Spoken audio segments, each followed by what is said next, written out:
Olá, meus queridos alunos do Pedro Celso, tudo bem com vocês?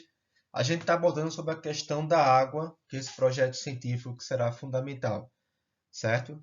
Então vamos lá fazer algumas reflexões sobre a questão da água. Vamos embora aqui comigo. E aí temos um tema forte de escassez da água. E isso envolve a questão da racionalização do uso da água. Racionalizar a água é justamente saber utilizar bem a água, evitar o desperdício, saber fazer bem o tratamento da água. Isso envolve não só a questão do comportamento humano da sociedade, mas também da estrutura urbanística e também da gestão política, da gestão hídrica, né? De gestões políticas, também de programas políticos em relação ao saneamento básico, à estrutura urbanística, mas também isso envolve também o comportamento do brasileiro em si, né? O reuso da água também é importante. Então, o uso racional da água, ela consegue evitar essa escassez da água, que é um problema que ainda é um problema que se perpetua ainda no século XXI e que pode trazer problemas para as futuras gerações. Então, temos aqui uma obra fundamental na literatura, e aí, Graciliano Ramos, em Vidas Secas, ele retrata a luta pela sobrevivência de Fabiano e sua família diante da falta de água no sertão nordestino. Ele traz um problema social, né? Aí ele fala a questão da exploração humana perante a seca. E aí, após décadas da publicação dessa obra, que foi publicado no século XX, o cenário de escassez hídrica ainda permeia a sociedade do século XXI. Então, vamos fazer essas reflexões. E aí temos a Lei 1433 de 97, né, que instituiu a Política Nacional de Recursos Hídricos. E temos alguns princípios nessa lei, alguns fundamentos. Então, no primeiro artigo, ele fala que a Política Nacional de Recursos Hídricos baseia-se nos seguintes fundamentos. A água é um bem de domínio público. A água não é um bem privado, é um bem de domínio público. Segundo, a água é um recurso limitado, certo? É um recurso limitado. Por isso que a gente se preocupa com a questão da escassez do reuso da água e também do tratamento da água, né? E ele é também dotada de valor econômico, né? A água é importantíssimo também para a economia, para o agronegócio, para a agronomia, mas é preciso racionalizar esse uso da água, já que ela é um recurso natural limitado. Em situações de escassez, o uso prioritário dos recursos hídricos é o consumo humano e a desedentação de animais. Então, em caso de escassez, o consumo humano ele é prioritário. E o quarto princípio, a gestão de recursos hídricos deve sempre proporcionar o uso múltiplo das águas. E esse uso múltiplo das águas, ela envolve não só a questão do consumo humano, mas também a questão do saneamento básico, também a questão da produção de energia, né, das usinas hidrelétricas, né.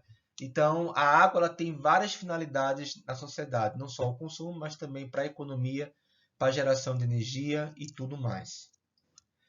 E aí, além dessa lei, texto, então a água, ainda com resquícios de sujeira e bactérias, é captada em rios e mananciais por meio de grandes bombas instaladas para puxar e levar até um gradeamento, né? Removendo assim sólidos grosseiros como galhos, pedras, folhas, troncos e peixes. Depois tem um processo da adução da água, que é o transporte da água do manancial ao tratamento, normalmente por meio de bombas que levam a água captada até o ETA. O ETA é a estação de tratamento de água, né? Então, por isso que é importante a gente conservar sempre os rios limpos, né? Conservar a qualidade dos rios. E aí temos a questão da poluição. A poluição do solo também é um problema muito grande em relação à questão da água. E temos a poluição através de uso indiscriminado de agrotóxicos, né?